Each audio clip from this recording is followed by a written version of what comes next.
Recordarán que la ocasión anterior nosotros estuvimos hablando de esta terapéutica, tanto de la filargiria como la de la pleonexia. Y vimos cómo en un primer momento correspondía a la no posesión y finalmente también a la limosna.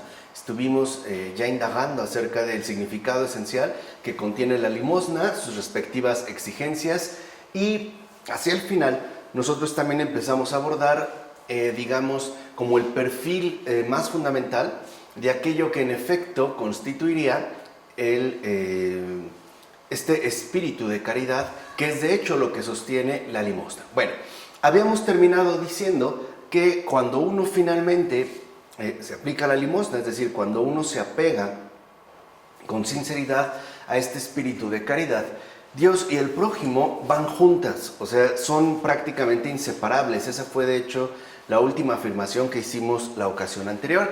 De ahí pues, retomando esta línea, ¿no?, que San Juan Crisóstomo llegue a sostener que no hay diferencia entre dar a un pobre o a Jesús. O sea, es tal, digamos, este acercamiento, esta familiaridad entre uno y otro, que el propio San Juan Crisóstomo llega a sostener que no habrá diferencia alguna entre dar a un pobre, sea quien sea, y a Jesús, y precisa: por tanto, cuando des limosna a un pobre, sea quien sea, dásela como a Jesucristo. De ahí pues que también la limosna contenga esta dimensión cristológica, puesto que es a Jesucristo mismo al que se le está compartiendo esta limosna en tanto pobre. De igual manera, vamos a decir, la limosna supone en tanto expresión de la caridad. Recuerden que la limosna no se limita a un dar por dar, sino que tiene que manifestar de manera clara y contundente la caridad, ¿no? La limosna como expresión de la caridad supone, decimos, el reconocimiento de la unicidad de toda la naturaleza humana. Y esto es muy importante, es decir, tanto la igualdad fundamental de todos como la solidaridad entre todos los que comparten la misma naturaleza. Entonces, esto significa que la limosna, en tanto expresión de la caridad, no puede hacer distinciones tajantes entre unos y otros, porque sería rechazar de entrada esta unicidad que compartimos todos humanamente hablando, y por tanto la solidaridad. Por eso, por ejemplo, San Doroteo de Gaza nos enseña que debemos dar limosna teniendo compasión unos de otros, es decir, compadeciéndonos de nuestros propios miembros, lo cual implica que en efecto, ahí donde haya un ser humano sufriente, ahí también está un sufrimiento compartido. Es decir, es la humanidad en su conjunto la que está atravesando penurias, o en casos más extremos, pues hasta miserias, ¿no? Miserias que pueden llegar a situaciones verdaderamente dramáticas. Por esta razón, y esto es, digamos, algo sustancial para la limosna en tanto expresión de la caridad, la limosna debe darse indistintamente a cualquiera que la necesite. O sea, no podemos nosotros, insisto, establecer divisiones tajantes o criterios que busquen como limitar esta expresión de la caridad, o simple y sencillamente a todo aquel que la pida. Es decir, con independencia de toda consideración de calidad, dignidad o peor aún, de mérito.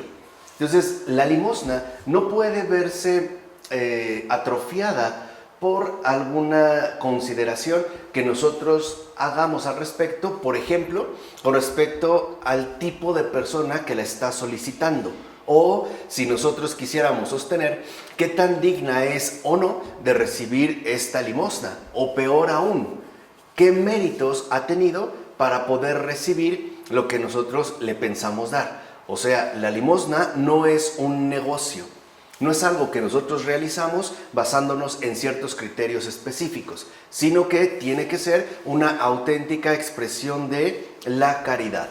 Por eso, el mismo Cristo lo prescribe lo siguiente: da a quien te pida. Lo dice así, o sea, da a quien te pida, ¿no? En Lucas, capítulo 6, versículo 30, y Mateo, capítulo 5, versículo 42. O sea, da a quien te pida. ¿Qué quiere decir? Que no podemos nosotros restringir la limosna o echarla a perder por medio de consideraciones meramente humanas, ¿no? Tratando de decidir si es que la merece o no, o debería de hacer otra cosa, o algo por el estilo. O sea, obrando así, o sea, no atentando contra esta expresión de la caridad concreta, que es la limosna, el ser humano cumple la voluntad de Dios y por ende se hace semejante a Él en su forma de actuar y de ser. Y por tanto se vuelve realmente hijo de su Padre que está en los cielos, el cual, como ya sabemos, hace salir su sol sobre los justos y los injustos, como lo menciona Jesús en el Evangelio de Mateo, capítulo 5, versículo 45. O sea, Dios mismo da con absoluta generosidad, sin restricción de ningún tipo. Por ejemplo, los buenos respiran el mismo oxígeno que los malos. Ni siquiera los malos tienen una limitación, por ejemplo, de sol. No es que a ellos les diera sol 2 horas y lo demás los acompañara una especie de sombra permanente, sino que sale igual para todos.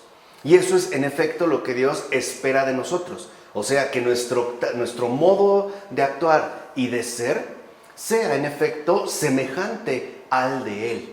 De tal manera que nos manifestemos como verdaderos hijos de Dios, hijos del Padre. Y en este caso, pues tal y como es Jesucristo. Como dijera San Máximo, dice San Máximo, aquel que al dar limosna quiere imitar a Dios, o sea, si realmente quiere hacerlo según la expresión de la caridad y no meramente según criterios humanos, que no haga diferencias entre hombre bueno y malo, honrado o deshonesto, desde el momento en que tales hombres pasan necesidad. Así pues, da igualmente a todos, a cada uno según sus necesidades. ¿Vale? Entonces, aquí hay 2 rasgos que vale la pena destacar de manera muy clara. Primero, en el instante mismo en que cualquier ser humano pasa necesidad, lo que importa es esta necesidad, no la condición que le ha caracterizado hasta ese momento. Por ejemplo, si ha sido bueno, si ha sido honrado, si lo merece, si no lo merece, si ha sido honesto, si ha sido deshonesto, etc. Lo que considera o lo que aconseja en este caso San Máximo es que si nosotros en verdad queremos imitar a Dios, tendremos que dar por igual a todos, o sea, a cada uno según su necesidad, más allá de las consideraciones que nosotros podamos hacer. Entonces, lo que aquí ya cabe resaltar es lo siguiente: lo que realmente importa es la primacía del prójimo, no la abundancia del donante. Y esto es muy importante porque a veces podemos suponer que una persona que diera, ¿no?, en gran cantidad estaría dando más limosna que alguien diera en menor cantidad. Y no es así, porque en los términos materiales todo va a depender de la riqueza de cada donante. O sea, si uno puede dar 1 millón y otro puede dar 1 peso, de acuerdo a su situación es igual. O sea, ahí no importa la abundancia del donante. Lo que importa es la primacía del prójimo, o sea, la necesidad de aquel que atraviesa una dificultad y ante la cual, en este caso, uno sale a ese encuentro por medio de la limosna. Entonces, de fondo, la no posesión y la limosna van a aparecer como remedios no solo para la filargiria y la pleonexia. Recuerden, ¿no? La filargiria es la avaricia y la pleonexia es la codicia, sino para todos aquellos que estas 2 pasiones engendran. Entonces, cuando hablamos ya de la adquisición de las virtudes, en este caso la no posesión y la limosna, para poder superar la filargiria y la pleonexia, no solo nos vamos a limitar por medio de estas 2 virtudes a la extinción de la filargiria y la pleonexia, sino que además uno podrá también atacar de manera directa todos aquellos males que en efecto estas van a engendrar. Sobre todo, habría que destacar que ambas virtudes, o sea, la no posesión y la limosna, curan la perturbación del espíritu, como lo va a decir San Juan Clímaco. Dice: quien ha vencido la filargiria ha cortado la raíz de todas las inquietudes y las perturbaciones del espíritu. ¿Por qué? Porque siempre la filargiria, en especial la filargiria, pero también la pleonexia, generan inquietud en aquel que las padece. Por ejemplo, en el caso del avaro, está inquieto pensando que lo que tiene se le está acabando, aun cuando no sea cierto. O bien, el codicioso está inquieto porque considera que no ha obtenido todavía lo suficiente y está inquieto. O sea, al final, lo que se va a ver perturbado fuertemente es el espíritu. En particular, la no posesión es lo que pone fin a la perturbación interior y por ende pone al alma en paz. O sea, la no posesión es una liberación profunda de todas las preocupaciones de esta vida. De hecho, la no posesión podría darse de dos maneras muy definidas. Una manera directa, ¿no? Y en términos materiales, cuando por ejemplo alguien ingresa a la vida del celibato o a la vida religiosa y hace un voto claro de pobreza, incluso material. Por eso viste, ¿no? Con sobriedad y no tiene en este caso bienes materiales. Pero también es cierto que de nada sirve que tuviera una no posesión material si sigue ávido de todo tipo de riqueza material. Ahí estaría, digamos, un conflicto. Pero en el caso, por ejemplo, para los que no están estrictamente llamados a una pobreza material, como puede darse el caso de los laicos, por ejemplo, de los casados, etc., la no posesión va a involucrar sobre todo una sana indiferencia con respecto a los bienes materiales. ¿Esto qué significa? Significa que el alma debe permanecer en paz aun cuando no tenga bienes materiales y también aun cuando los tenga. O sea, que lo material no sea una fuente de perturbación para el alma, sino que el alma se conserve serena. O sea, que si tiene, no le perjudique. Y si no lo tiene, tampoco. Esto de hecho es lo que va a recomendar San Pablo, ¿no? Cuando afirma que los que tienen vivan como si no tuvieran y los que no tienen vivan como si tuvieran. Esto es, digamos, a lo que va a apuntar esta profunda liberación, es decir, el efecto terapéutico profundo de la no posesión. Como apunta San Isaac el Sirio al respecto, dice San Isaac: nada como la pobreza voluntaria para serenar el espíritu. Entonces, esta serenidad consiste en quedar libre de la esclavitud que imponen los bienes de este mundo. Y es cierto, los bienes de este mundo también conllevan sus respectivas preocupaciones, querámoslo o no. Por ejemplo, uno puede sentir una gran satisfacción al adquirir un auto último modelo, pero después vienen las preocupaciones en base a los servicios, el pago de tenencias o qué sé yo. Ya van a conllevar sus respectivas preocupaciones. Entonces, cuando hablamos de pobreza voluntaria, estamos hablando de esta virtud de la no posesión. Ahora, toda posesión, o lo que dijimos, en efecto, trae consigo irremediablemente una serie de preocupaciones inevitables, lo cual de fondo va a impedir al ser humano que pueda ocuparse exclusivamente de Dios.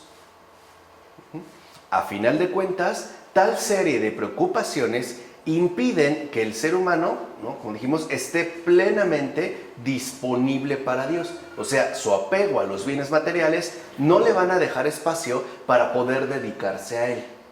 Cuando uno está saturado de preocupaciones debido a los bienes materiales, lo primero que ocurre es que, en efecto, uno se va como distanciando de Dios. A lo mejor no exteriormente, pero sí interiormente.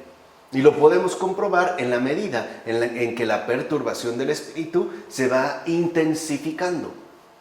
Ahora, aquí los padres están hablando en un término muy particular. O sea, que cuando uno tiene ciertas posesiones, y en efecto esto va a conllevar determinado tipo de preocupaciones inevitables, uno no va a poder ocuparse exclusivamente de Dios. O sea, lo están pensando pues en términos de monacato. Recuerden que es el contexto particular en el cual se gesta esta terapéutica. Sabemos que durante los primeros 1000 años, ¿no?, todavía un poco más, pero de manera intensiva, durante los primeros 4 siglos ya de cristianismo, la forma de vida cristiana por excelencia es el monacato. O sea, es el retiro del mundo. Hoy las circunstancias han cambiado. Y los criterios también de la vida cristiana se han también modificado en base a las exigencias de nuestros tiempos. ¿Qué quiero decir con esto? Que uno no puede, al final, ¿no?, considerar que, en efecto, la posesión nos va a impedir ocuparnos por completo exclusivamente de Dios. Claro, porque no estamos llamados, por ejemplo, a la vida monacal. Pero cuando uno, ¿no?, en efecto, tiene una posesión, estamos hablando de las necesidades, y esto también involucra una serie de preocupaciones inevitables. Uno también, por ejemplo, como laico, e incluso en general como ser humano, también puede involucrar en ello a Dios mismo. ¿Cómo? Poniéndolo como la única fuente de remedio y salvación para todas sus problemáticas. Esto es importante, o sea, no tendrían por qué deshacerse. O sea, o por qué, digamos, el Señor tendría que quedar de lado. O sea, lo que quiero que entiendan es que también estas preocupaciones inevitables pueden ser encomendadas al Señor. Y entonces mantendríamos un apego a Él directo. O sea, no tendríamos por qué olvidarnos de Él. El problema es cuando nosotros, en efecto, lo dejamos de lado y nos desocupamos de Dios. O sea, lo que quiero que entiendan es que incluso en las necesidades Dios interviene. De hecho, esa es la vivencia profunda de la providencia. Sabemos que la providencia atiende y cubre todas nuestras necesidades. Ya habíamos hecho la clara distinción entre lo necesario y lo superfluo. Entonces, todo aquello que nos sea necesario, el Señor nos lo va a conceder. Ahora, este tipo de necesidades tienen una gama diversa de concreción, porque de entrada pensamos en las necesidades materiales. De hecho, hay oraciones que yo he visto, al menos en México, donde se enciende la velita, ¿no?, del día primero de la Divina Providencia, como si fuera un amuleto. No tiene nada que ver con eso, ni es un hechizo, ni un encantamiento, ni nada por el estilo. Ahorita, si quieren, lo comentamos brevemente. Y se le pide casa, comida y sustento, ¿no? O sea, y se está apelando de manera evidente a la dimensión material. Pero no solo a eso se remiten nuestras necesidades. También tenemos necesidades afectivas. También tenemos necesidades emocionales. También tenemos necesidades espirituales. Y el Señor las va a atender todas. O sea, si a alguien le es necesario tener una plantita que le sirva de motivación a su espíritu, se la va a conceder. O sea, esto también forma parte, ¿no?, de nuestra humana indigencia. Y el Señor lo atiende. O sea, eso es lo que quiero que entiendan. No por el hecho de tener posesión nos desligamos de ello. Al contrario, Dios puede intervenir en todas y cada una de nuestras necesidades más inmediatas, de acuerdo, por supuesto, a nuestro estado particular de vida. Y esto es, me parece a mí, ¿no?, lo que nosotros expresamos cada vez que encendemos la veladora del día primero. Al encender la veladora, lo que realmente me parece que estamos indicando es que nos queremos mantener fieles a esa luz que trae consigo la fe, la esperanza y la caridad. O sea, es un recordatorio de que no vivo en tinieblas. O sea, de que si atravieso cierto tipo de dificultades, pues hay un Padre bueno que resolverá mi situación de vida. O sea, es acudir a la luz y no quedar en oscuridad. Por ejemplo, sintiendo una especie de desamparo amargo, ¿no?, o una especie de abandono donde me puede llevar incluso a tomar decisiones inapropiadas. Por ejemplo, a una especie de enriquecimiento ilícito. No, o sea, las necesidades que el Señor contempla para nosotros son múltiples y son variadas, porque Él está pensando en nuestro bien. A lo mejor, no sé, para Luis, ¿no?, le es incluso necesario el café, y el Señor se lo concede.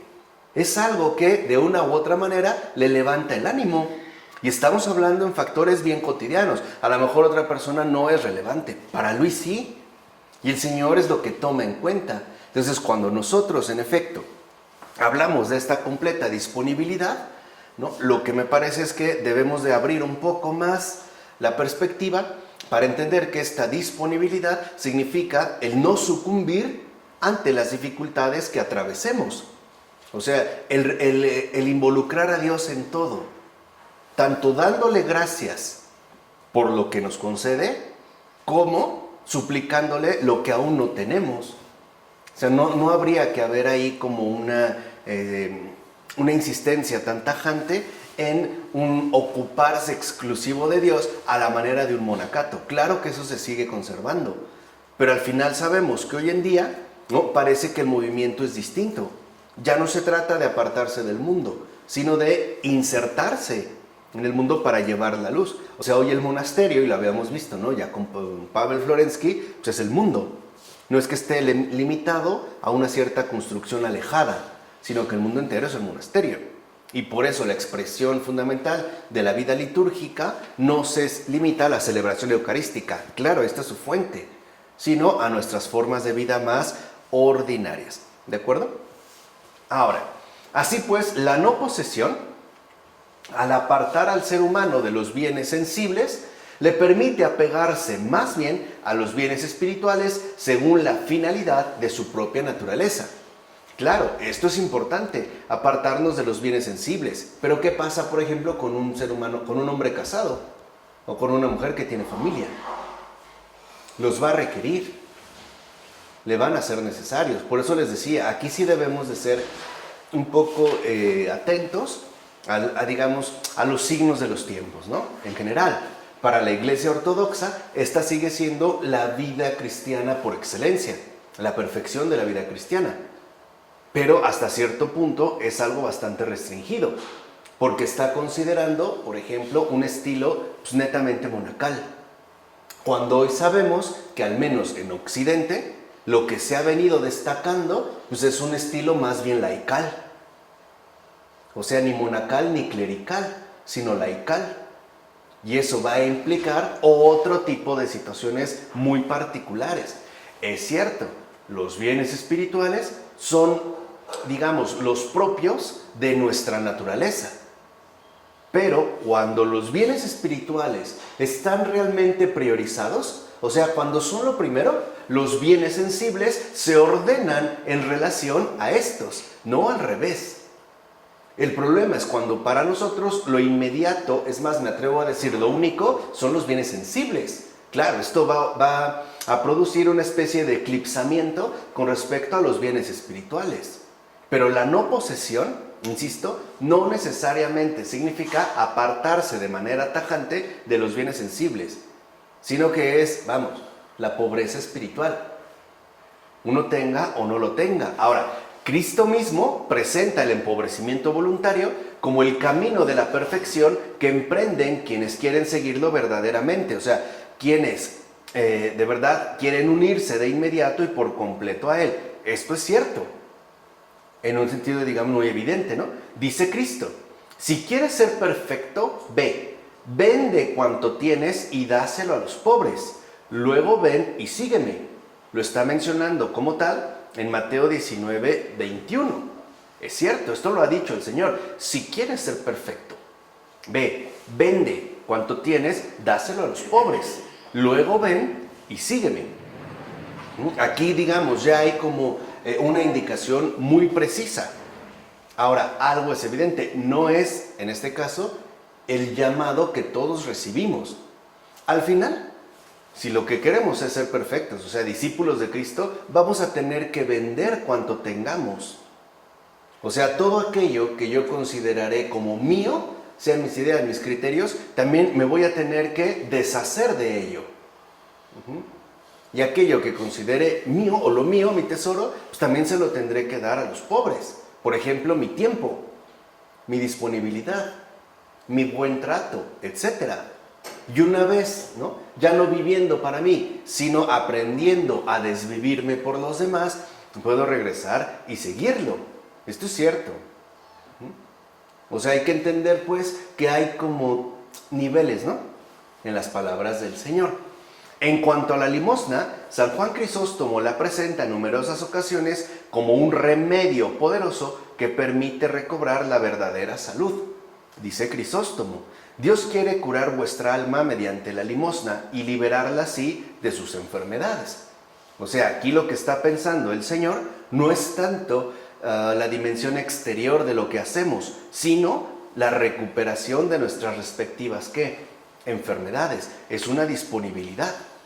Y esto lo vemos, por ejemplo, desde el Antiguo Testamento. Abraham no era pobre. De hecho, era bastante rico. y terminó más rico todavía.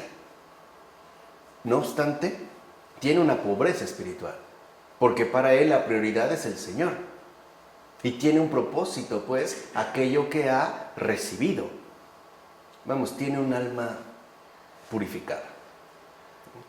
Por consiguiente, San Juan Crisóstomo presenta a los pobres como los médicos de nuestras almas.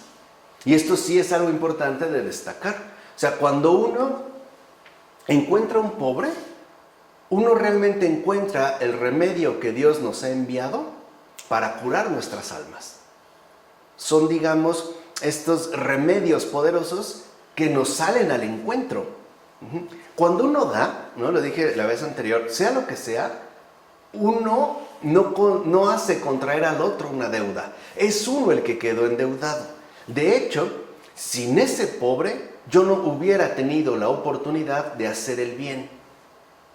¿Se entiende? O sea, el que tiene una deuda es uno, no el otro, no el necesitado. De hecho, podemos decir que gracias al pobre, yo pude realizar algún gesto de bondad, por mínima que sea. En realidad, por eso les dije, ¿no? La limosna no implica una especie de contrato obligatorio, o una especie de agradecimiento perpetuo, o una recriminación constante, o un reproche. No, yo le he dado y mira qué mal agradecido, porque entonces ahí no he practicado la limosna. Estoy haciendo una inversión, de la cual tarde o temprano espero recuperar mis intereses. Si no todos, al menos una buena parte. ¿No? Algo me debes, entonces, órale, o sea, ojo por ojo, diente por diente. Aquí no.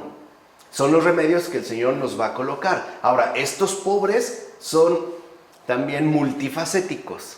Hay pobres materiales, pero también hay pobres intelectuales, o hay pobres espirituales, o hay pobres emocionales. Hay personas, por ejemplo, que no son invitadas a comidas, que no se les toma en cuenta para las fiestas. Esos también son pobres.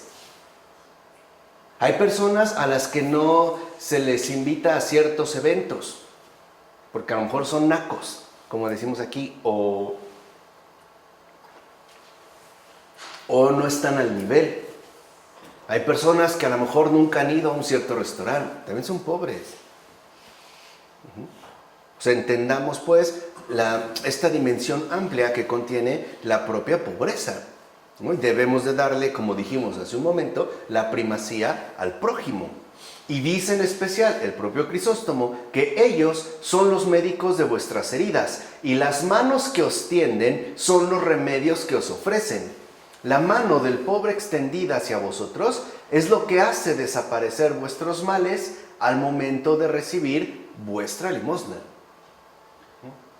Aquí la situación es inversa a lo que solemos suponer. En síntesis, la limosna, dice San Juan Crisóstomo, es uno de esos remedios por los cuales haremos morir todas esas pasiones que envenenan nuestra alma. Ahora, tengo dos opciones: responder y aceptar este remedio o evadirlo, por medio de 1001 pretextos. No lo necesita, él siempre vive de esto, bla, bla, bla, bla. Pero en realidad, no, si yo no tomo en serio este remedio que el Señor me ofrece, lo que estoy expresando son las pasiones que mantienen envenenada mi alma. Ahora, la limosna, al igual que la no posesión, libra al ser humano de su alienación con respecto al dinero y a las riquezas de este mundo. De hecho, es lo que le permite volver a tener una actitud normal, fraterna, frente a todos los demás. De hecho, y eso es lo importante en este caso, la limosna y la no posesión permite al ser humano dejar de gozar egoístamente de sus bienes.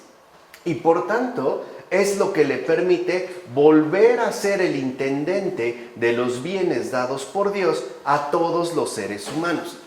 Imagínense que a partir de la limosna y la no posesión, nosotros comprendemos que aquello que hemos recibido son bienes dados por Dios a nosotros, es decir, a todos, de una o de otra manera. No hay algo así como un sello de exclusividad, como hoy el mundo lo impone. Por ejemplo, no sé, algún tipo de club privado y exclusivo del cual solo pueden disfrutar los que han podido adquirir la membresía. Aquí no. El Señor nos invita a no gozar egoístamente de los propios bienes. Y entonces entender que lo que el Señor me ha concedido tiene un propósito mayor que mi propio disfrute. Y es el poder alcanzar también a los demás. De hecho, una vez ya se los dije, ¿no? Esa es como, digamos, mi convicción de la caridad. Porque esa es, en efecto, la expresión de la caridad, ¿no? Si ahorita, por ejemplo, alguien me preguntara, bueno, ¿y qué es la caridad o qué es el amor? Es decir, ¿no? De manera concreta, es hacerle llegar al otro todo lo que Dios quiere darle. Eso es el amor. O sea, hacerle llegar al otro todo aquello que Dios quiere darle. Todo. O sea, no solo se trata de un cierto aspecto. Y lo que recibimos, en gran medida, también es para los demás. Esto se ve, por ejemplo, en las fiestas de provincia, ¿no? Tienen una boda y hacen una cantidad impresionante de comida. Es más, los que son mayormente atendidos son los invitados. Sabemos que no solo asisten a la comida, ¿no? También hay cena y al otro día el recalentado, ¿no? Y te llevas tu itacate, ¿no? Este término muy curioso para que se lleven, y lo reparten. O sea, no dicen, no, nada más, ¿cuántos somos? 1, 2, 3, 4, los papás 8, pues para 8. No, ahí es literalmente para todo el pueblo. ¿De dónde sale? ¿Quién sabe? Porque sí son fiestones. O sea, literalmente, ¿no? De una abundancia impresionante. Bueno, eso es lo que el Señor realiza. ¿Se entiende? O sea, no solo se trata de que nosotros creamos que esto es para mí, sino que entendamos que me lo dio. Y lo que debo preguntarle es, ¿a quién le pertenece? ¿A quién se lo debo hacer llegar? De tal forma que yo siempre esté disponible. Es decir, que aunque tengo, también esté dispuesto a desprenderme de ello sin dificultad, ¿no? Sea lo que sea. Esto iría en contra, por ejemplo, de este como hábito insano de acaparación, de acaparamiento, ¿no? De resguardo, de acumulación, de suponer que no, esto lo voy a usar algún día, aunque llevo 20 años, no lo he usado, pero quién sabe, ¿no? Más adelante. No. O sea, tenemos que aprender a ser desprendidos, con desprendimiento. Así como nos ponemos la chamarra y al llegar me la quito, nadie se la queda todo el tiempo, lo mismo nosotros. Aprender a desprendernos de aquello que el Señor nos ha concedido. ¿Estamos? ¿Vamos?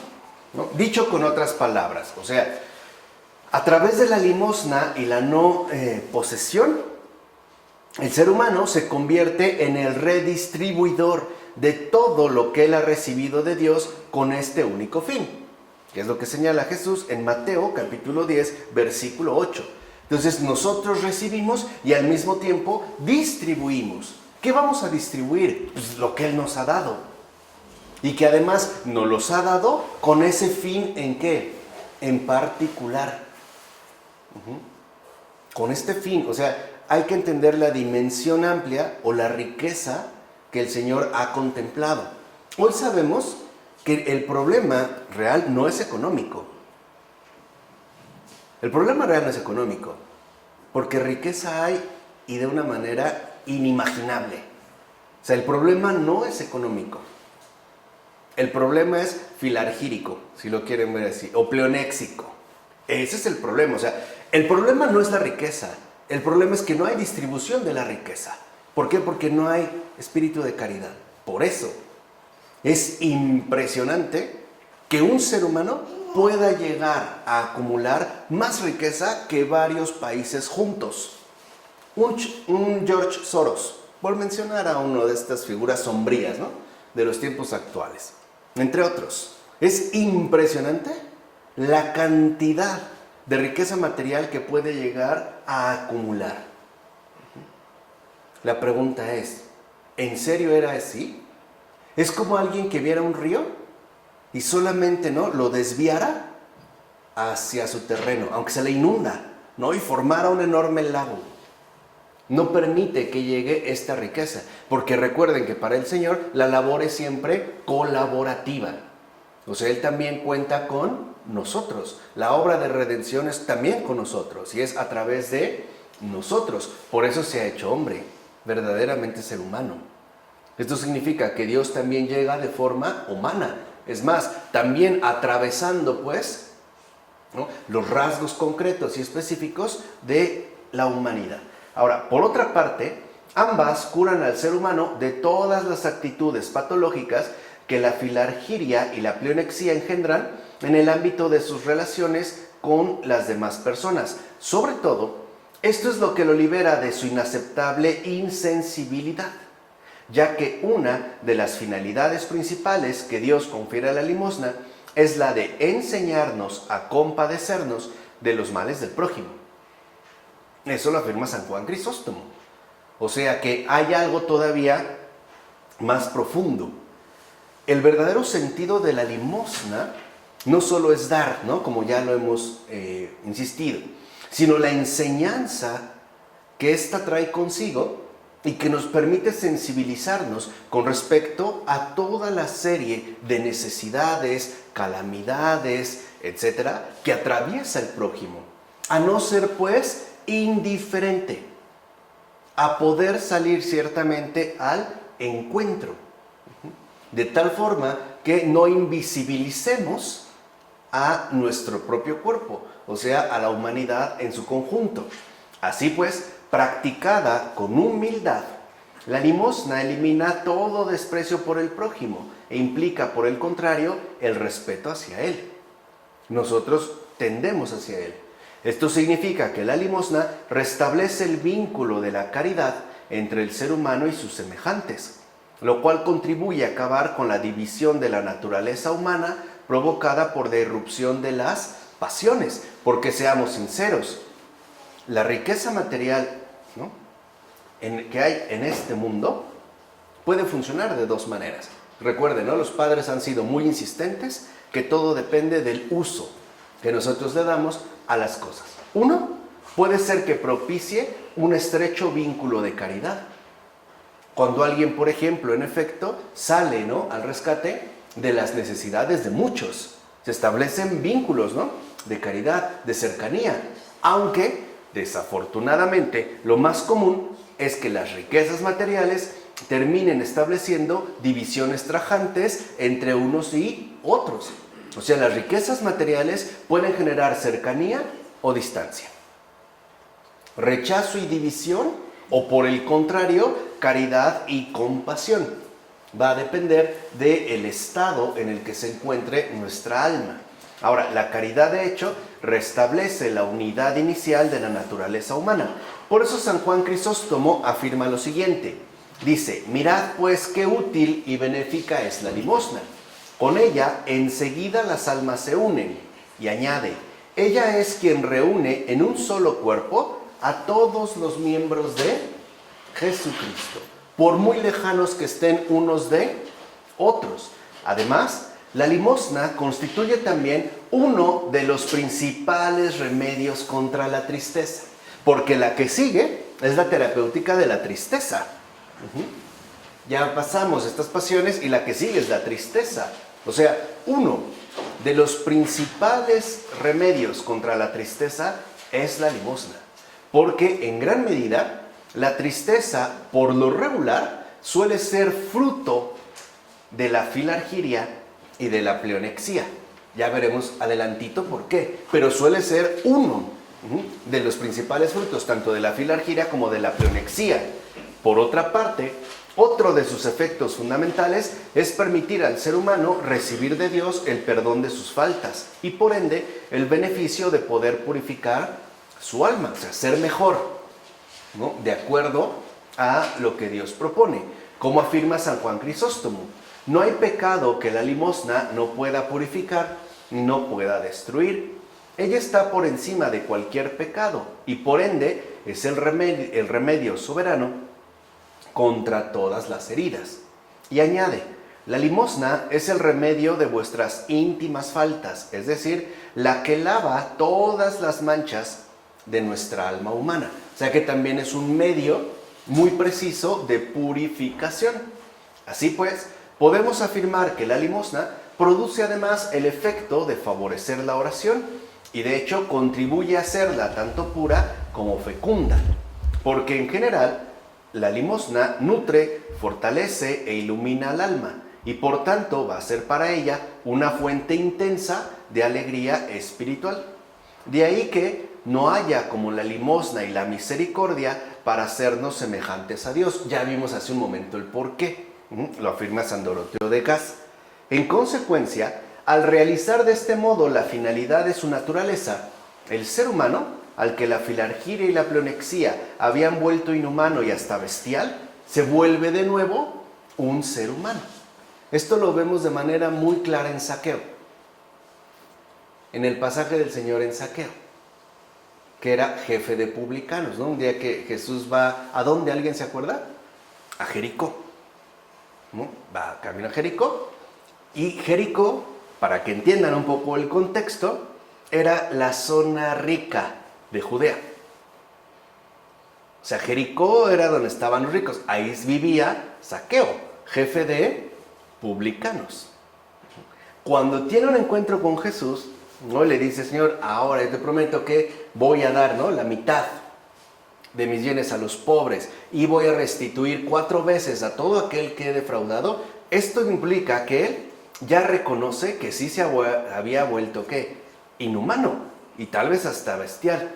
Y no obstante, a través de la limosna vuelve a recuperar de inmediato un rostro verdaderamente humano, a través, en este caso, de la limosna. Entonces, en síntesis, la limosna es un gran bien y cuando la practicamos nos hacemos semejantes a Dios todo lo que es posible, porque ella es la que constituye la humanidad del hombre, lo que va a afirmar San Doroteo de Gas.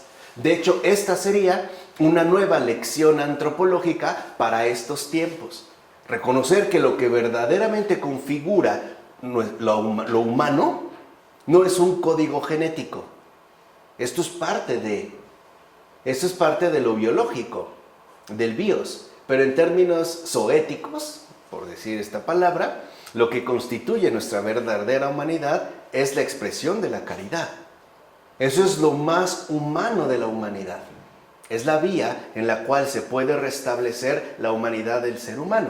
Así pues, no os extrañéis de que lo propio del ser humano sea ser caritativo, ya que es lo propio de Dios. Así, cuando una persona da limosna, está haciendo lo que Dios mismo hace. No debería de extrañarnos. De hecho, sería lo mínimo que debe hacer. Sería pues a lo que estaría llamado, como dice San Doroteo de Gas. ¿De acuerdo? Esta era ya una precisión. Ahora, vamos a iniciar hoy ya la terapéutica de la tristeza, que es también, en este caso, la siguiente pasión, y es el duelo, la compunción y la alegría. Y esto creo que también es un tema muy actual, puesto que muchas personas, en efecto, se ven ya apresadas por la tristeza, o algunos hasta le podrían llegar a llamar la depresión. Pero aquí vamos a ver cuáles son las virtudes o los remedios para poder superar justo esta pasión de la tristeza. Entonces, la terapéutica, ¿no?, de la tristeza, más que la de cualquier otra pasión, supone la conciencia clara tanto de estar enfermo como la voluntad de sanar. O sea, la terapéutica, en el caso especial de la tristeza, supone 2 cosas, más que cualquier otro tipo de pasión, Exige que uno realmente tenga conciencia clara de estar enfermo de esta pasión, de la tristeza. Esa es la primera. O sea, que uno reconozca que sí la padece, ¿no?, o que en efecto la posee. Y segunda, y esa es la más difícil de hecho, que tenga asimismo una voluntad de sanar. Ahorita vamos a entender por qué. De hecho, ese es el mayor peligro en el caso de la tristeza. Vamos a ver cómo el mayor peligro que trae consigo la pasión de la tristeza es que nos priva incluso de la voluntad de sanar. Hablando en particular de la tristeza. Ahora, el mayor problema en efecto con la tristeza es que sí se puede llegar a sentir cierto tipo de complacencia con tal enfermedad. Lo que podríamos llamar algo así como victimismo. Uno puede llegar a regodearse insanamente con la tristeza, ¿eh? O sea, uno puede llegarse a sentirse hasta extrañamente complacido en su estado patológico, a diferencia de otras. Es como una especie de, es que no sé cómo decirlo, como una especie de arena movediza que nos va como rodeando, pero a la cual también, o hacia la cual podemos adquirir un cierto apego. Hay personas que ya se apegaron a la tristeza y que de hecho no quieren salir de ahí. O sea, no tienen una voluntad de sanar. Esto solo ocurre en el caso de la tristeza y ese es el mayor problema, ¿no? Una especie de victimización. Pobre de mí, cómo he sufrido, ¿no? Qué mal ha sido mi vida. Y uno está ahí como atrapado, como si la tristeza fuera algo pegajoso que puede llegar a producir algo mórbido. De hecho, como afirma San Juan Crisóstomo, no es raro que el enfermo de tristeza obtenga el beneficio secundario de un cierto disfrute mórbido con su estado enfermizo y en consecuencia que se abandone pasivamente a su patología.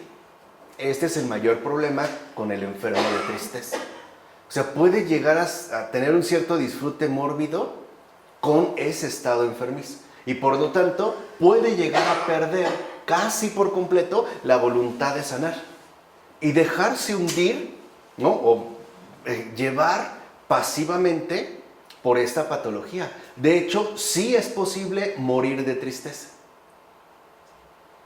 Uno puede dejarse morir, ¿eh? Tal cual, o sea, sí es posible morir de tristeza, así como no es posible morir de lujuria, porque el cuerpo le impone un límite. A menos de que nos dé un paro cardíaco o qué sé yo, ¿no? Una descompensación. Pero en el caso de la tristeza sí.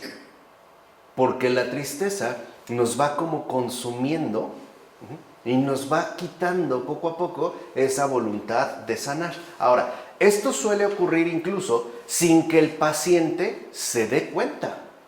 O sea, puede darse a un nivel más allá de lo consciente. No obstante, esta pasión es particularmente grave por los efectos que produce en la vida espiritual.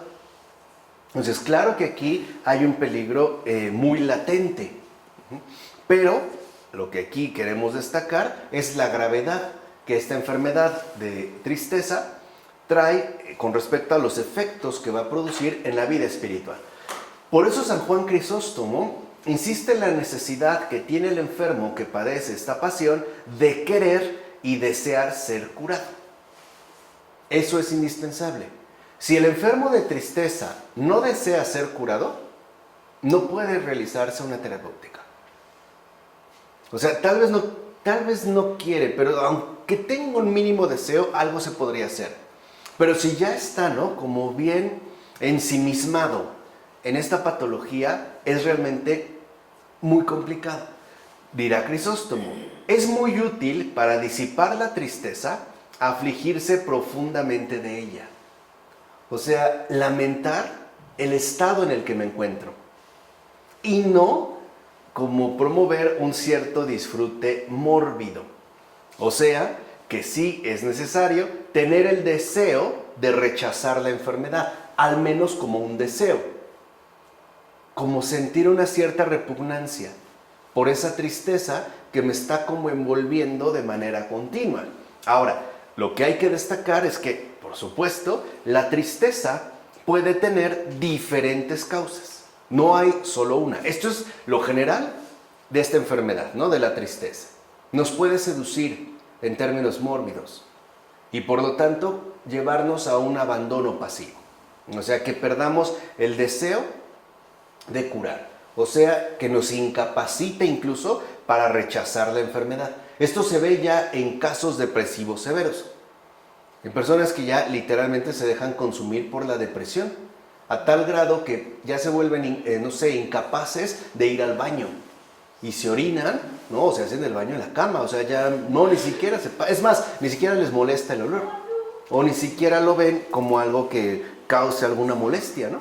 Dejan de bañar, o sea, se van como consumiendo, ya en casos de tristeza severa, ¿no? Ahora, lo que sí hay que destacar, insisto, es que la tristeza puede tener diferentes causas y dependiendo de cada causa, habría que mencionar una terapéutica específica.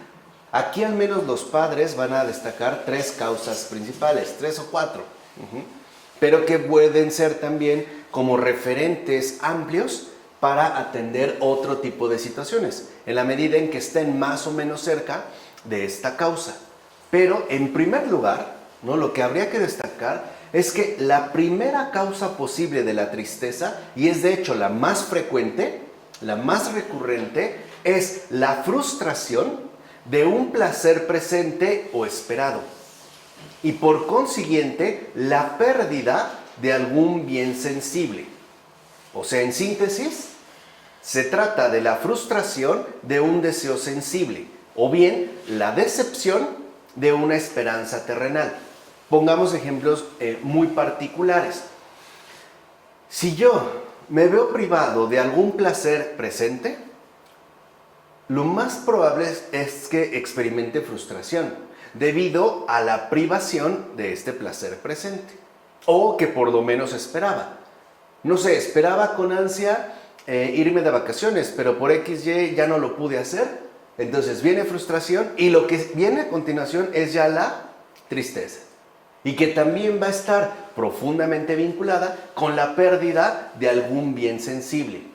Si, por ejemplo, alguien pierde algún bien sensible y se perturba, entonces lo que vemos es que la enfermedad de la tristeza ya anda por ahí rondando. O sea, si se aflige por la pérdida de un bien sensible, entonces la tristeza ya está rondando. O sea, cuando experimentamos la frustración de un deseo sensible o esperado, entonces eso es una de las posibles causas de la tristeza. Ahora, en este caso, la terapéutica implica la renuncia a los deseos y a los placeres meramente terrenales. Ese sería, digamos, como el primer paso importante, la renuncia a los deseos y a los placeres meramente terrenales, lo cual, por otra parte, va a requerir el desapego espiritual con respecto a todos los bienes sensibles. En algunos casos, incluso se puede llegar al desprecio de estos bienes. O sea que debemos nosotros llevar a cabo un ejercicio fundamental de no posesión. ¿Se acuerdan qué es lo que habíamos visto en el caso anterior? En la terapéutica de las virtudes, la adquisición de las virtudes, y que mencionamos en relación con la no posesión y con la limosna. Entonces, como observa San Máximo, quien se libera de todas las codicias del mundo se vuelve inaccesible a cualquier tristeza del mundo. O sea, si nosotros quedamos, en efecto, ¿no?, libres de la codicia, o sea, de la pleonexia o de la filargiria, al mismo tiempo vamos a quedar libres de cualquier tristeza de este mundo.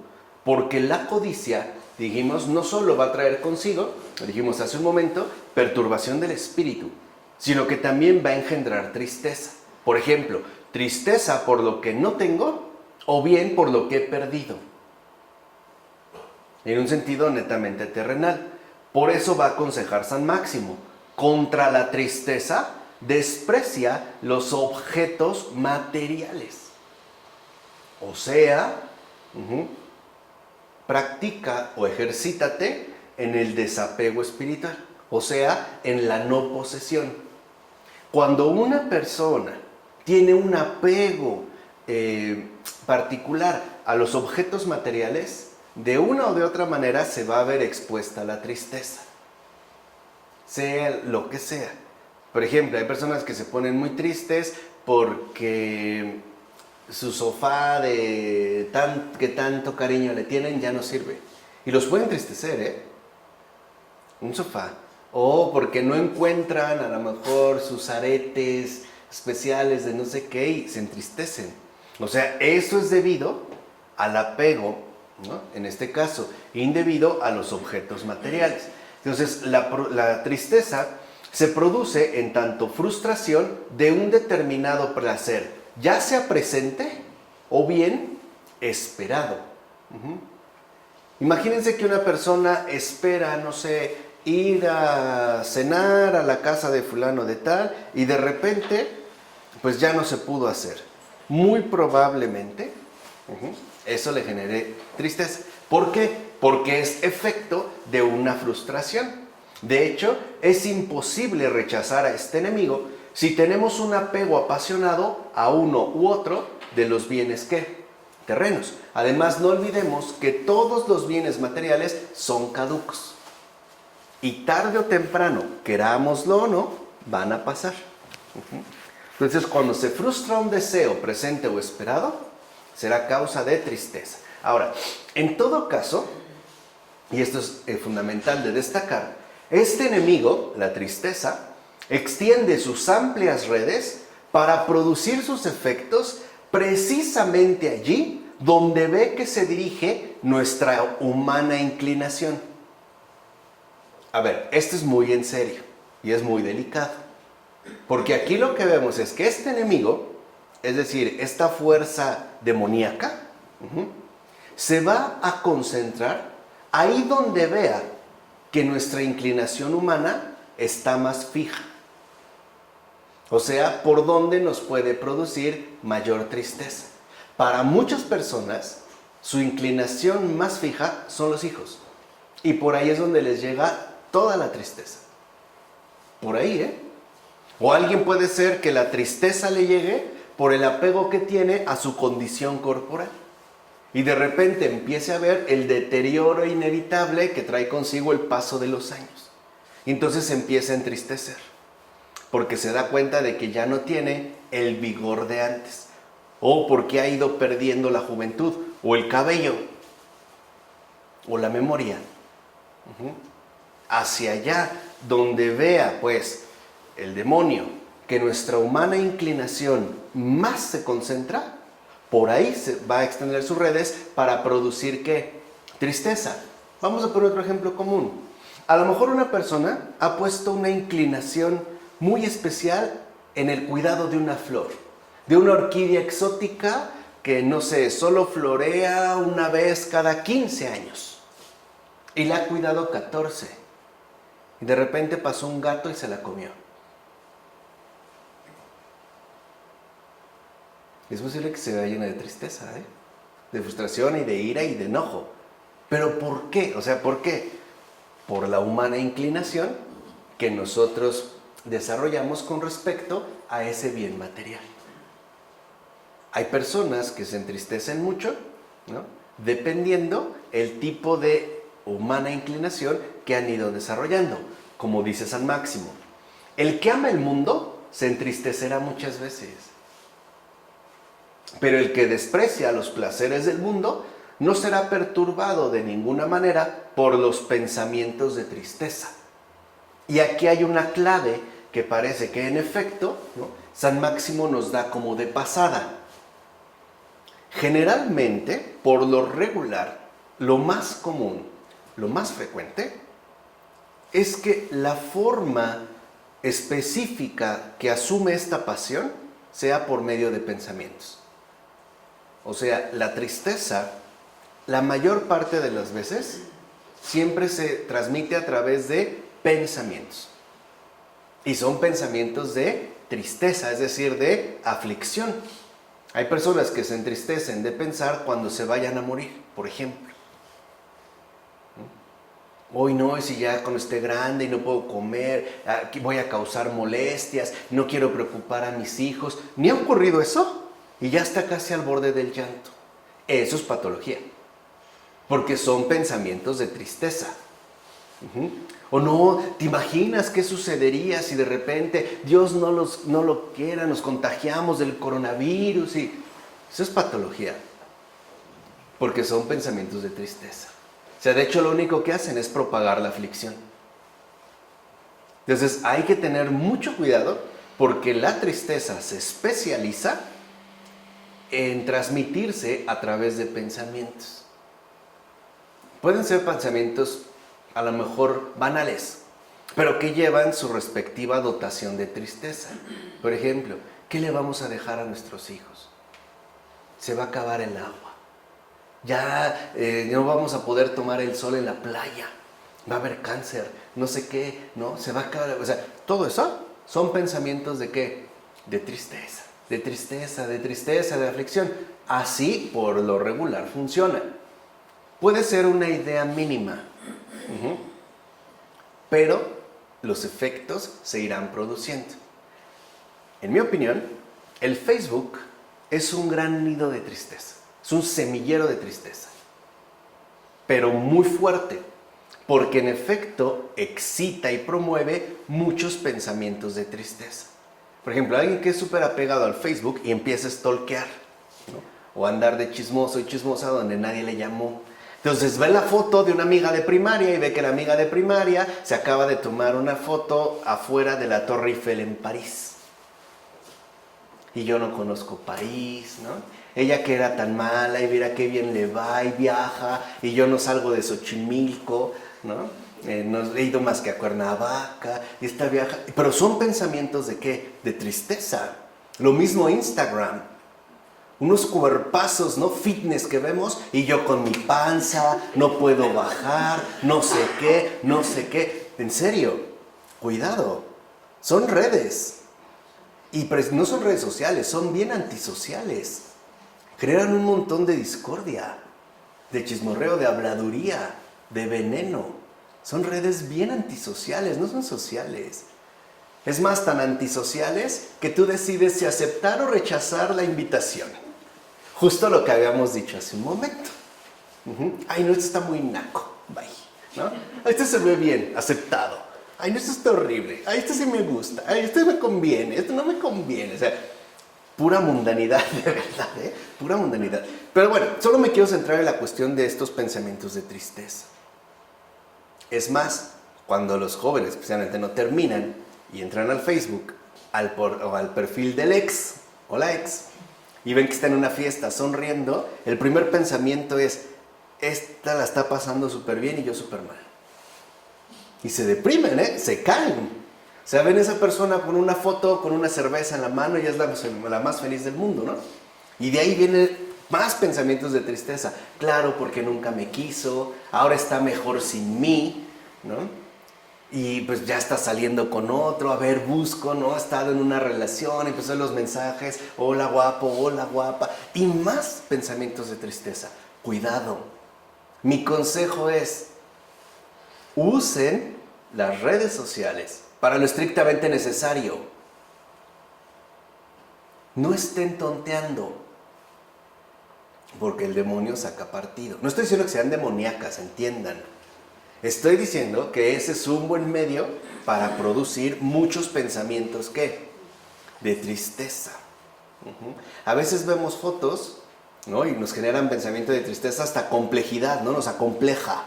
Sí, pero no nos ponemos a pensar toda la edición que puede haber ahí.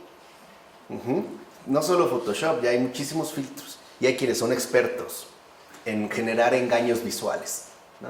Pero generan mucho esta tristeza, ¿vale? Entonces, hay que entender cómo la tristeza, por lo regular, suele ir ingresando en dosis pequeñas. Y estas dosis se van suministrando a partir de pensamientos ordinarios. Puede ser como un pensamiento tonto.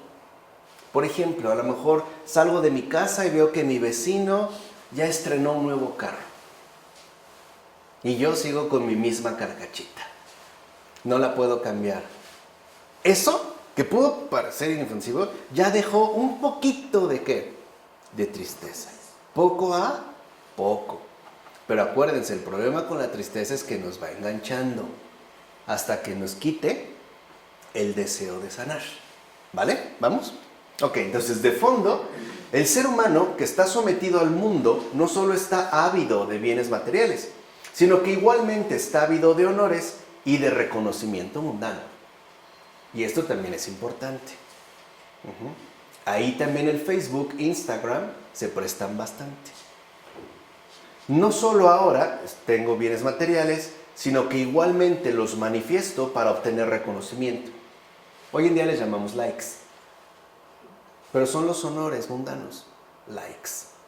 Es más, mientras más viewers tengamos, incluso hasta nos podemos convertir, ¿no?, en influencers. Ahora ya vamos a tener un montón de followers, y etcétera, etcétera, etcétera. Pero en realidad lo que estamos buscando es esta avidez, ¿no?, de honor y de reconocimiento que mundano. Ah, no, pues yo soy influencer, tengo 1 millón de seguidores. Fíjense esto, ¿no?, mis followers, ¿no? Y parece que están al pendiente de mí en todo lo que hago. ¿Qué como? ¿Qué ejercicios hago? ¿Cuáles son mis rutinas diarias? ¿No? ¿Cuáles son mis deseos? ¿A dónde voy? ¿Qué no voy? O sea, como si todo girara ya a través del reconocimiento. Y debido a la conexión que la tristeza tiene con la xenodoxia, o sea, con la vanidad, la decepción experimentada en la búsqueda de tal reconocimiento en este mundo es una causa frecuente de tristeza tanto para todos aquellos que ya los poseen, pero desean aumentarlos, como para aquellos que aspiran a ser reconocidos y estimados. Entonces, alguien busca hacer algo increíble que piensa que va a generar un impacto y nadie lo peló. De entrada, lo que viene es tristeza. Pero eso es debido a que la tristeza tiene una conexión muy cercana con la vanidad. Es como a veces si una persona se arreglara mucho para una fiesta y espera un reconocimiento y nadie le dijera nada. Se puede entristecer porque no obtuvo el reconocimiento que está buscando. Entonces, en este caso, la terapéutica también va a implicar el rechazo de tales honores que mundanos. O sea, no atenernos a la mera mundanidad. O mejor aún, dicha terapéutica implica una total indiferencia respecto a ellos. Es decir, tanto si se tienen y disfrutan como si no. O sea, si yo tengo este reconocimiento, da igual. Y si no lo tengo, también. O sea, no es lo que uno busca, ¿no? De ahí que San Máximo afirme lo siguiente: contra la tristeza, desprecia la gloria y no detestes la oscuridad. Y esto me gusta mucho, porque está hablando de la gloria mundana. O sea, los likes, pues, para que se entienda. Y no detestes la oscuridad, o sea, la normalidad común y corriente de un ser humano. No hay por qué necesariamente destacar. Contra eso ya nos prevenía en su momento el gran San Bernardo. San Bernardo, por ejemplo, dijo claramente: todo aquel que hace lo que nadie más hace, atrae para sí toda la atención. O sea, ¿qué está buscando? Reconocimiento. Quiere decir que este comportamiento, incluso extravagante, estaría más bien basado en la vanidad. Por ello, si lo ven de manera bien común, ¿no? Muchos dicen que la vida secreta de Jesús, ¿no?, de que sus padres regresaron, ¿no?, de Egipto, niño, hasta que aparece como por los 30. No, es que se fue con los reptilianos, ¿no? Tuvo unas citas por ahí con extraterrestres, se fue a los círculos esotéricos de Egipto y nada. La cosa es más simple de lo que pensamos. Vivió en la oscuridad. O sea, fue tan común que para nada llamó, ¿qué?, la atención. Y no creen que me la estoy sacando de la manga. Esto hasta el propio Evangelio lo menciona. Cuando ya, ahora sí, sale a la luz, ¿no?, comienza su vida pública, en los Evangelios se lee que dicen: ¿no es este el hijo de José, el carpintero? ¿No es este el hijo de María, o sea, el don nadie?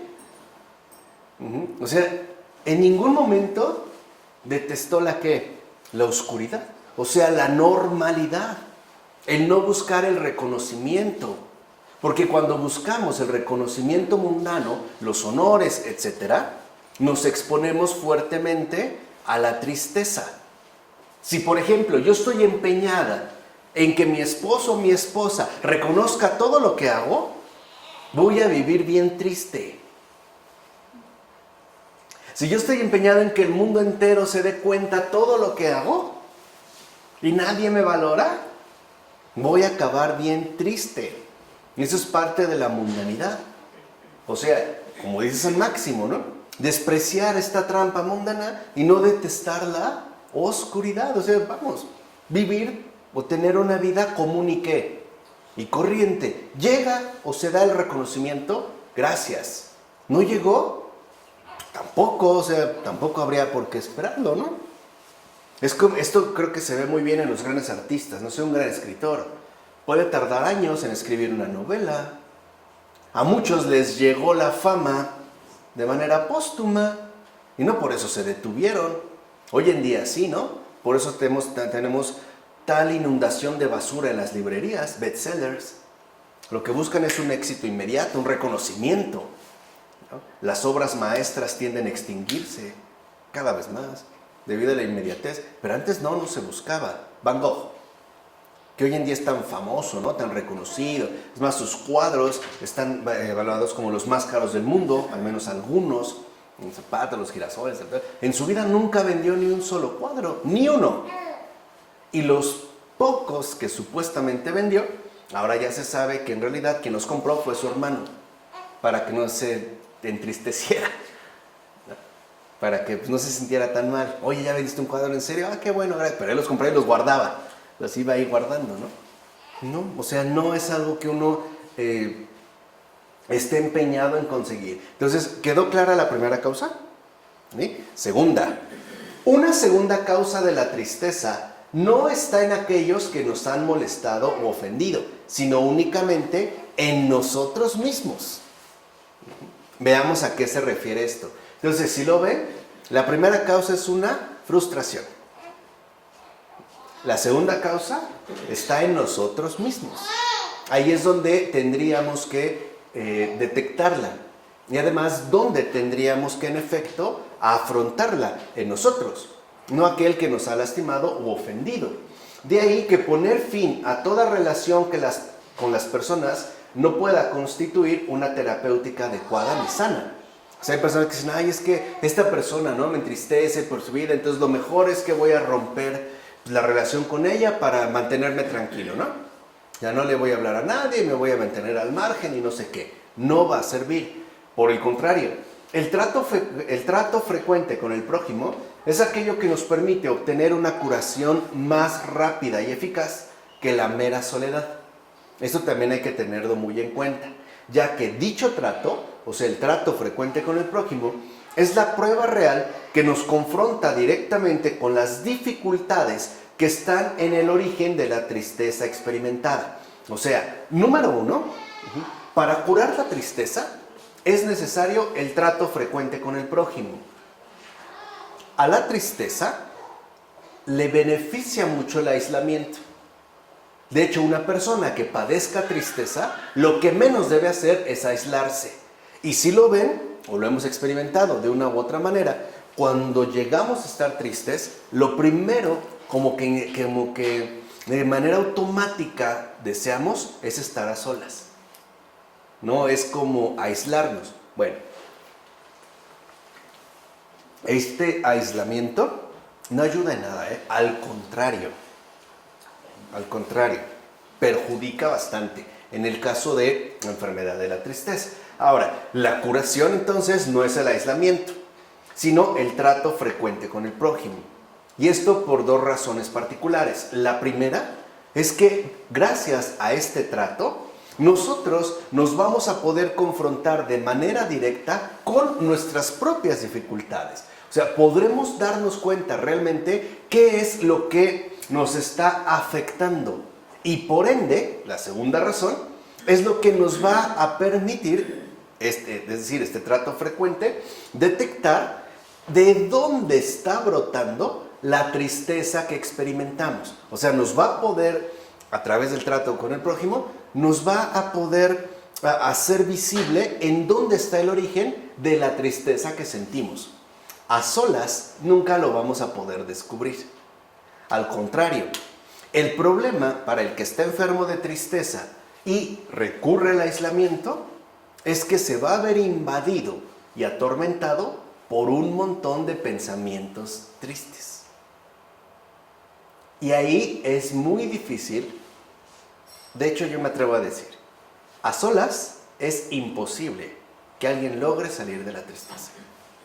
Una vez enredado con esos pensamientos, necesita una intervención externa. Solo no va a poder.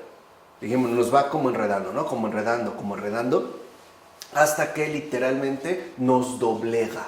Y nos doblega espiritualmente. O sea, nos dobla, ¿no? Nos vence, al punto de que podemos incluso no desear ser curados. Y hundirme más y más. ¿Estamos? Ok.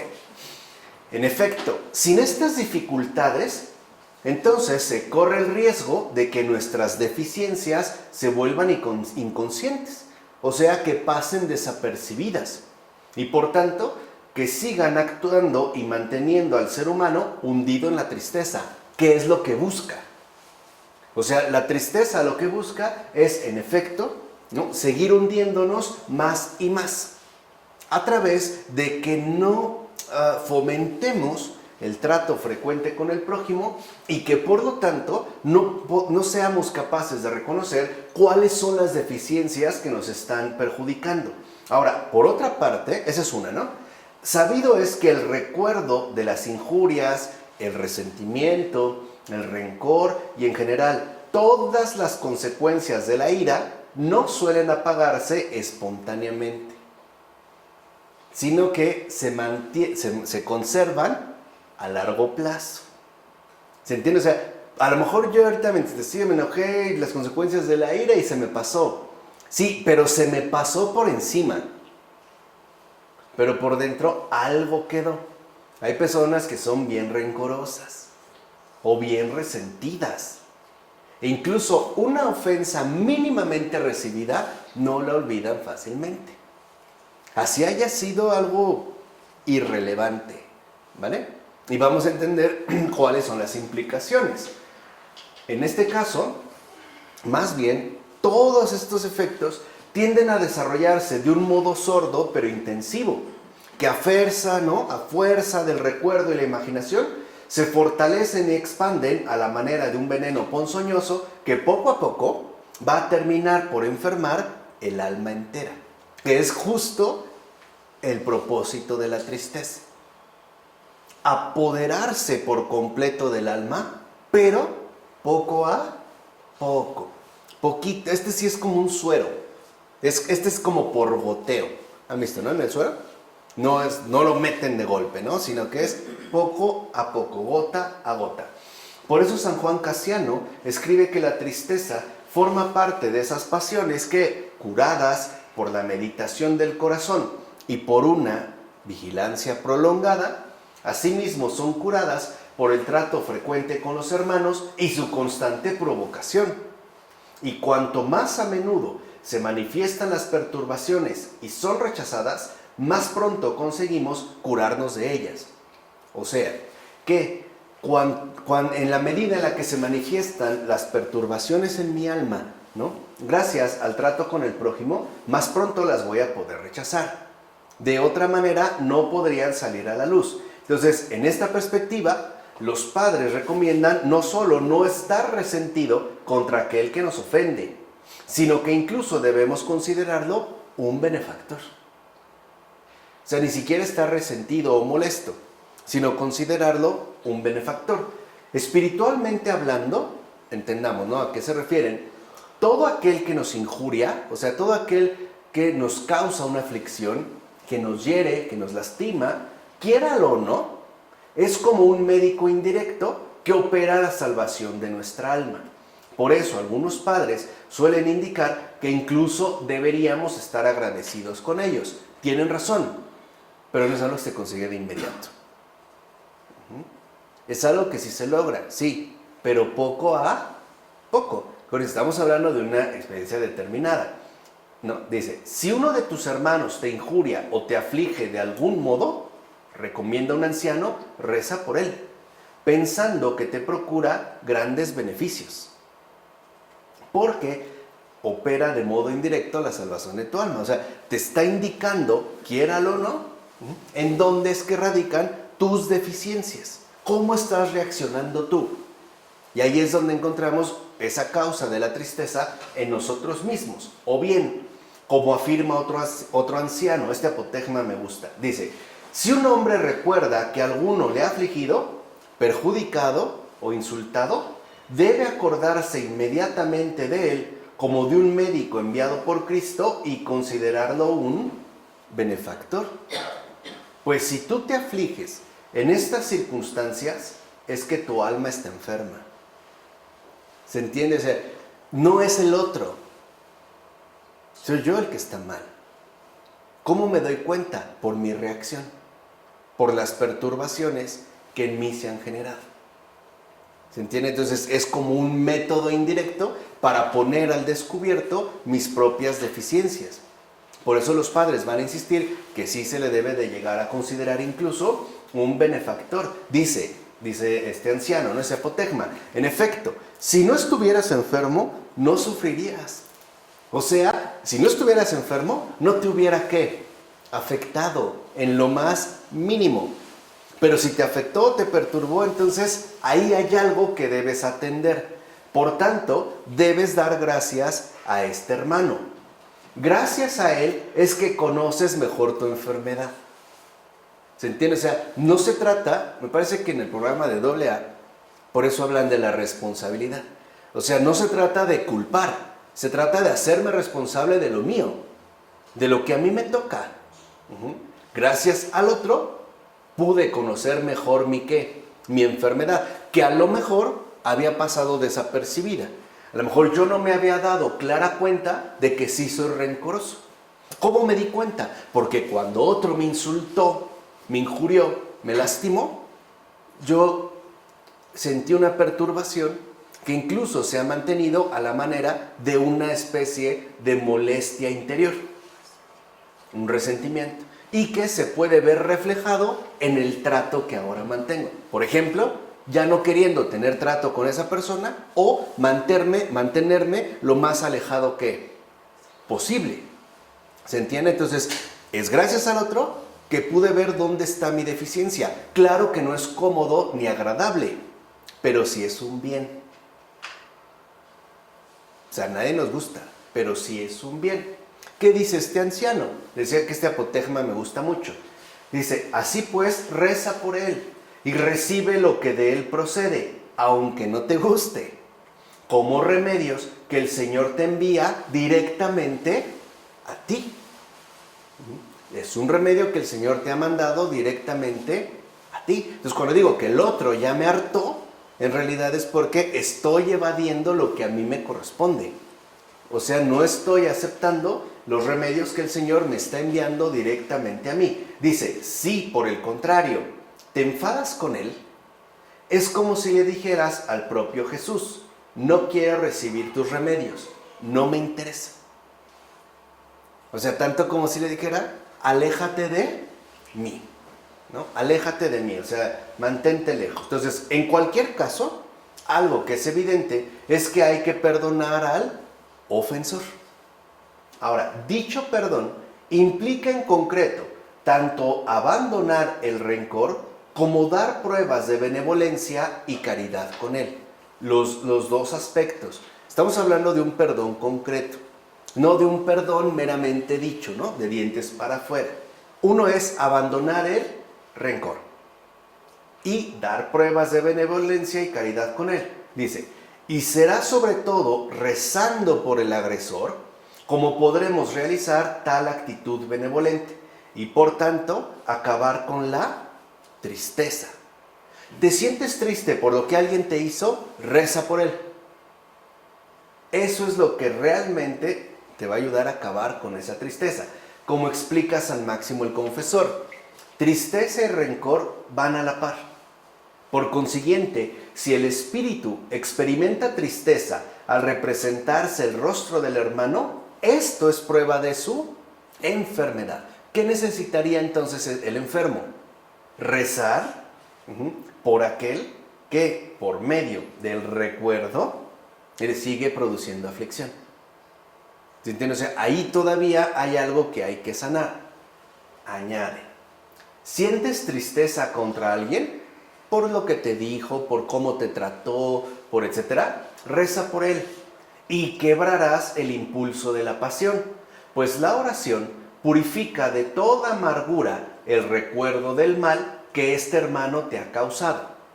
Luego, cuando consigas tener caridad y benevolencia para con él, entonces eliminarás de tu alma todo resto de pasión. Lo dice San Máximo el Confesor. O sea que hay como dos momentos. Si yo me siento triste con una persona por cómo me trató, por lo que me dijo, por lo que me hizo, etcétera, etcétera, etcétera, lo primero que tengo que hacer es rezar por él. ¿Cuánto? Lo que sea necesario para mí. Ese es el primer paso.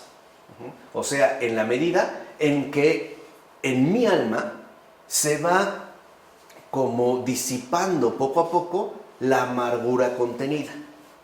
De tal forma que llega un momento en el que esta amargura ya no está presente. Y aquí después ya puede ser que tenga caridad y benevolencia para con él. O sea, de que de verdad ya no le guarde ningún tipo de rencor. Pero ojo, no va a ser de inmediato. No es algo que se consigue de la noche a la mañana. Este es el segundo momento.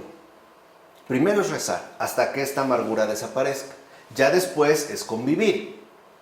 Y cuando llegamos a esto, o sea, cuando ya recuperamos la caridad, la benevolencia, el buen trato con esa persona de corazón, entonces ya esta pasión no tiene nada que ver con nosotros. Por eso, más que acusar al ofensor, el que ha sido ofendido debe acusarse a sí mismo. O sea, recuerden, en este caso estamos buscando la causa que se encuentra en nosotros mismos. Para empezar, dicha acusación es válida por el simple hecho de reconocerse uno mismo digno de ofensa, o sea, en tanto pecador. Porque a veces nos consideramos, no dignos de ofensa. O sea, como si nosotros no tuviéramos ningún tipo de deficiencia o defecto o algo en particular, cuando esta acusación es válida por el simple hecho de reconocerse pecador. Y sobre todo, lo va a ser válida esta acusación en caso de haber provocado la ofensa recibida con una palabra, una actitud o un gesto inconveniente hacia el otro. O sea, que tanto yo lo promoví. A lo mejor mi propio comentario fue inoportuno o mi actitud fue impertinente. Es decir, yo lo provoqué. Ahora, si no lo provoqué, sí lo merezco también, por el simple hecho de ser pecador. De ahí que San Doroteo de Gaza enseñe que si buscamos cuidadosamente la causa de la inquietud que sentimos, siempre es el hecho de no acusarnos a nosotros mismos lo que más nos perjudica. O sea, pensar que es el otro el que me ha hecho ¿qué? Daño. Y no que soy yo el que en efecto de una u otra manera lo merezco. De ahí viene que sintamos ese abatimiento y que no hallemos nunca reposo. No hay que extrañarse de que todos los santos digan que no existe más camino que este.